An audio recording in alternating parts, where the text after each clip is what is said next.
Hello everyone, and welcome back to my channel. I'd love it if you could leave a comment letting me know where you're listening from around the world. Also, don't forget to like and subscribe if you're enjoying this video. Story 1. I was 17 this summer it happened. That strange, bone-dry summer in northern Arizona, where the wind carried whispers and the night hung heavy, like something breathing on your neck in the dark.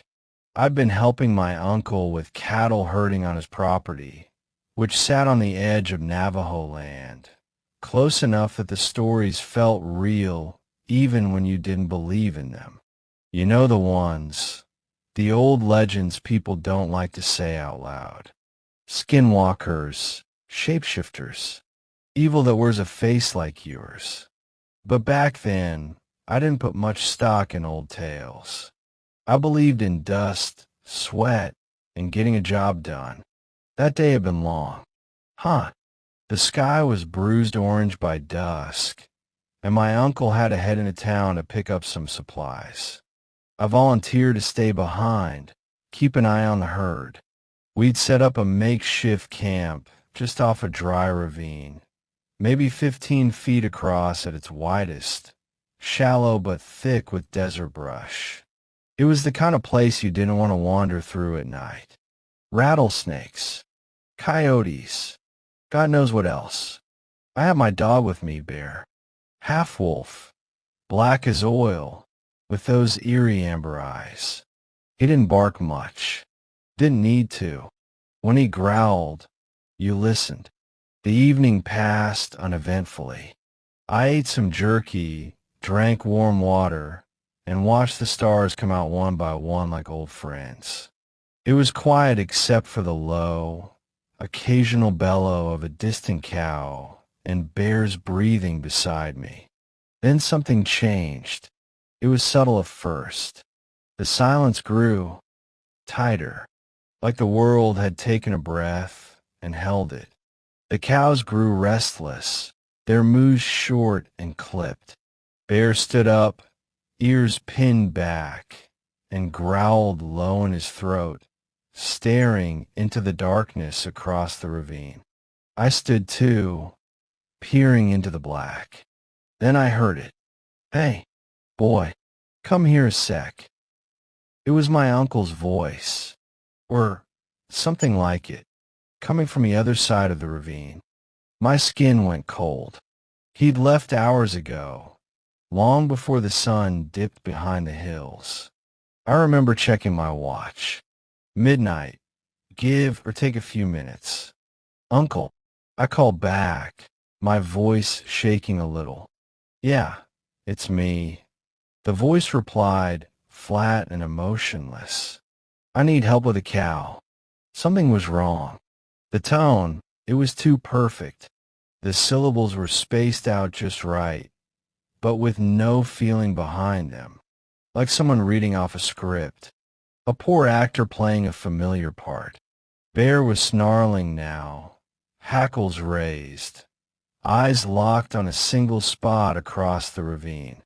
I stepped closer, holding the flashlight tight in my hand, but not turning it on yet. My gut told me not to make any sudden movements. Then Bear took off. He bolted toward the edge of the ravine, as if to leap, but stopped cold just before the drop, and whimpered. I reached him and looked across the gap. That's when I saw it. At first, I thought it was a man. A silhouette crouched low, maybe a ranch hand or someone from a nearby property. But then the moon shifted behind a cloud, and I saw it clearer. It was squatting on all fours. Its back was too long, limbs too thin, as if someone had stretched the bones beyond what they were meant to bear. The head hung low, but its eyes caught the moonlight, yellow, reflective, like an animal's. And it was smiling, not a human smile. All teeth, too wide, too straight. A grin that said, "I'm not wearing this skin right." Then it spoke again, but not in my uncle's voice. This time it used mine. "Come here now." I said, "Come here."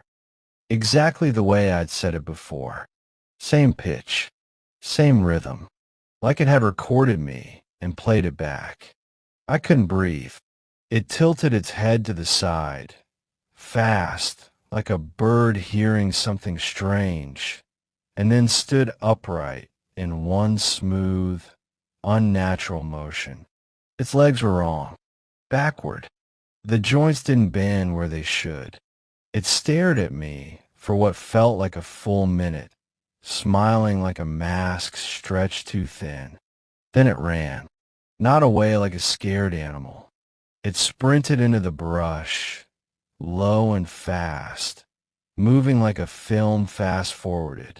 I could hear the dry grass and brittle branches snapping in its wake. And then silence. Bear refused to move. He stayed by my side the rest of the night, ears twitching, eyes wide. I didn't sleep, just sat there with the flashlight in one hand and my uncle's old rifle in the other, watching the darkness. When dawn finally painted the hills pink, I dared to cross the ravine. There were no footprints. Not human, not animal. Just broken brush where something had crouched in a patch of dirt that looked wrong, like the ground itself had recoiled. I told my uncle. He didn't laugh. He didn't mock me.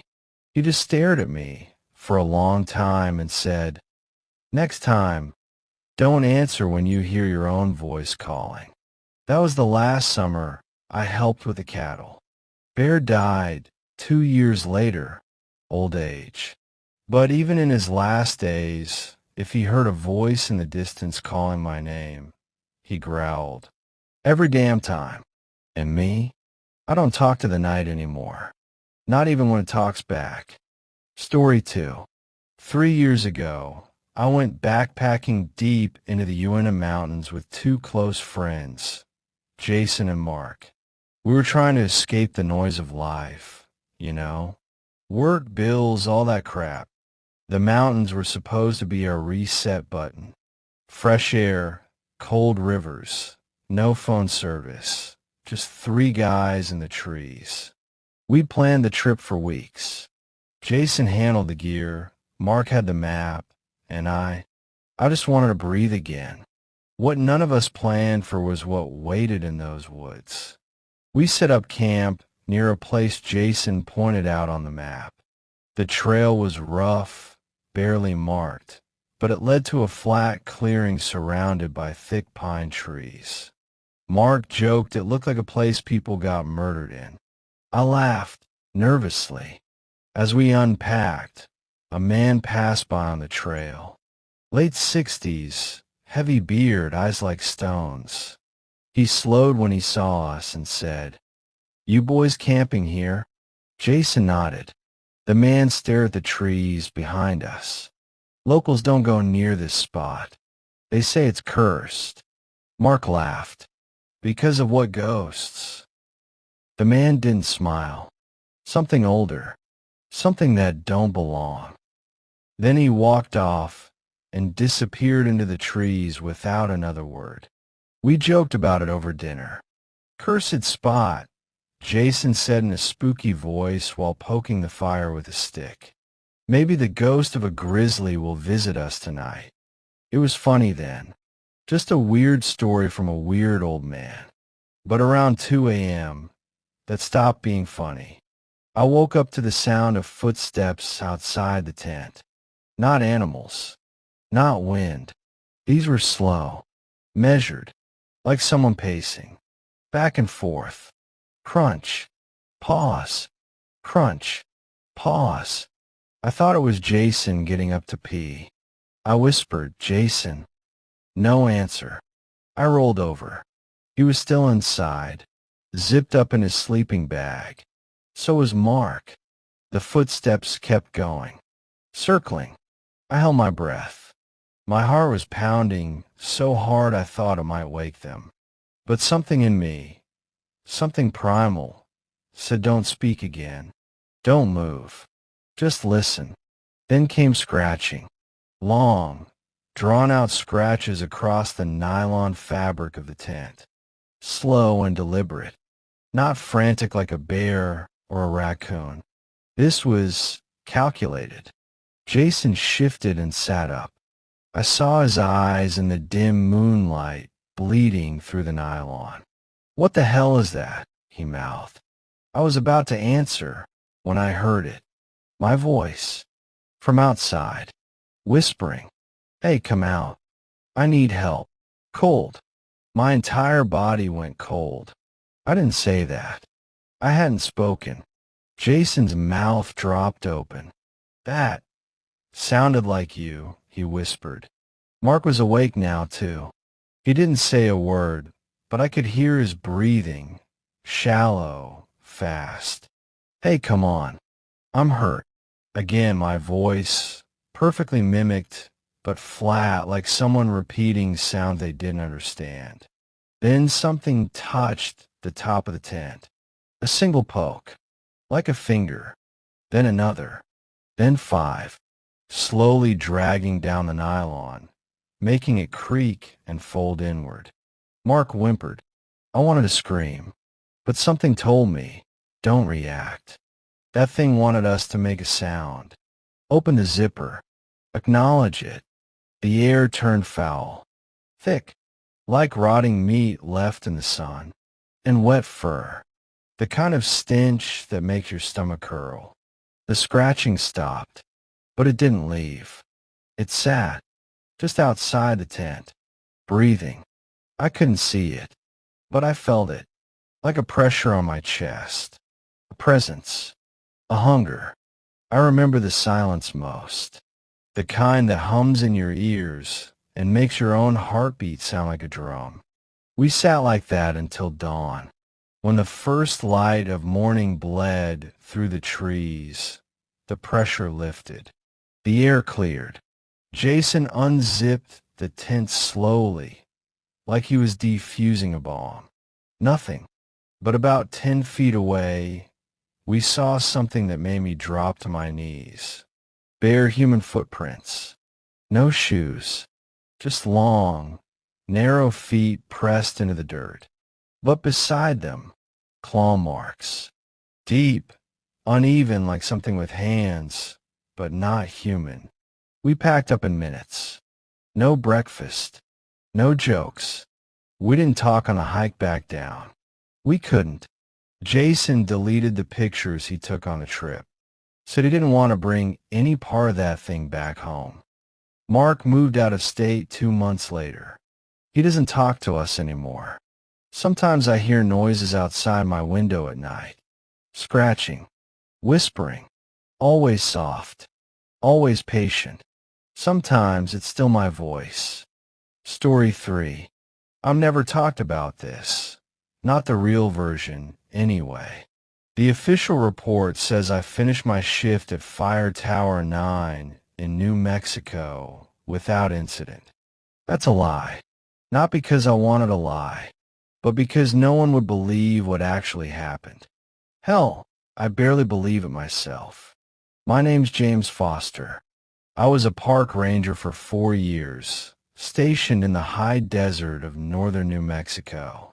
Mostly dry brush, twisted pines, mountain lions that knew how to hide in the shadows, and enough empty space to make you hear your own thoughts echo. The kind of place where things disappear, sometimes animals, sometimes people, but the land never gives anything back. In the summer of 2020, I pulled a solo week up at Fire Tower 9. The climb up the mountain is steep and winding, and the nearest human was maybe 15 miles away. The tower itself was old, steel bones creaking when the wind hit, wooden walls that smelled like dust and time, and an old radio mounted on the desk near the window. The damn thing hadn't worked in years. I knew that because the previous ranger left a note scrawled on the wall. Radio's dead. Use satellite phone for emergencies. Don't bother with the other thing. The other thing being the radio. Now, you might be wondering why we even had a broken radio up there. Budget cuts, I guess. Bureaucracy. Or maybe they left it as a joke. Some leftover piece of nostalgia from when analog tech still ran the world. Either way, it sat there, a forgotten piece of hardware with a broken antenna and dust thick enough to write your name in. It was day 3 when the storm rolled in. The sky turned the color of bruised flesh, ugly purples and grays, while thunder boomed across the canyons like the voice of something old waking up. Lightning danced on the horizon, getting closer. I love storms, usually. They make you feel small in a good way, like the earth is still in charge. But that one, it felt different. Off. I could feel in my skin, the way a dog can sense an earthquake before it hits. By midnight, the tower shook with every gust of wind. Rain slammed against the windows, and the satellite phone had no bars. Not unusual, but still inconvenient. I was writing in my logbook, trying to ignore the wind howling like a wounded animal, when the impossible happened. The old radio crackled to life. At first, I thought it was static. Maybe the wind finally shifted something loose inside it. But then, through the static, I heard a voice. "Ranger James, do you copy?" I stared at the radio like it had grown teeth. It wasn't just the fact that it was working. It was that voice. Calm. Too calm. Like someone trying real hard to sound natural. But more than that, they said my name. Not Ranger. Not Hey You. My actual name. And I hadn't told anyone I'd be up there that week. Not even my mother. I reached for the mic with a hand that wasn't steady. "This is Ranger Foster," I said. "Who is this?" A pause. Then, "I'm lost." I followed your voice. That sentence still haunts me. I hadn't broadcast anything. I hadn't spoken into the mic at all before that. I swallowed hard. My throat felt like it was filled with sawdust. "Say again." Silence. Then came another voice, this one softer, familiar in a way that made my spine tighten like piano wire. "I'm inside now." The voice was mine. I spun around in my chair, so fast it slammed into the wall. Nothing. No one. The door was still locked. The room was still empty. But I swear to God, I felt something watching me. I could feel it, the way you feel heat without touching the fire. And the radio, it kept going. "James, James, James," over and over, but each time in a different voice. First my mother's, then my brother's, then my ex-girlfriend, whispering my name like we were lying in bed again. Then my father's voice, except he'd been dead 3 years. Each one sounded almost right. Almost, but just a hair off. Too flat, too smooth, like someone trying on a human mask, but forgetting to move the mouth. And then came the laughter. It wasn't human. It wasn't animal either. It was something else, deep and wet and broken, like something old had just remembered how to laugh, and it didn't know when to stop. I yanked the plug from the radio. Dead silence. For a second, I felt relief, until the damn thing turned back on by itself. No power, no signal, no batteries, just voices. Now they weren't calling me. They were arguing. Dozens of them. Some yelling, some whispering, some crying. And they were all using my voice. I don't remember falling asleep. I must have blacked out from fear. Or maybe something knocked me out. I woke up on the floor around dawn, my boots soaked with cold sweat, and something else, something sticky. There were handprints on the floor. Long, thin, too many fingers, as if something had been crawling toward me in the night. When I got down to the ranger station later that morning, I looked like hell, pale, shaking. My supervisor raised an eyebrow and asked if I'd run into a bear or something. I told him the radio at the tower started working again. His face went blank. "We decommissioned that line 6 years ago," he said. "It doesn't have power. We cut the wires." I asked if maybe someone repaired it. "No," he said, slower this time. "And James, there are no working towers during that storm. You were completely off-grid." I told him I must have been imagining things, that I'd had a bad night, that maybe I was overtired. But I knew the truth. Something out there had called me by name, had mimicked the people I loved, had spoken with my own voice. And whatever it was, it followed my voice. That was my last shift in the park. I quit the next week, packed my things, and moved out of state. Haven't stepped foot in a fire tower since. But every now and then, when I'm alone and the house is quiet, I hear static in the back of my head, just faint enough to ignore. And sometimes, in that static, I hear a voice. I'm still inside,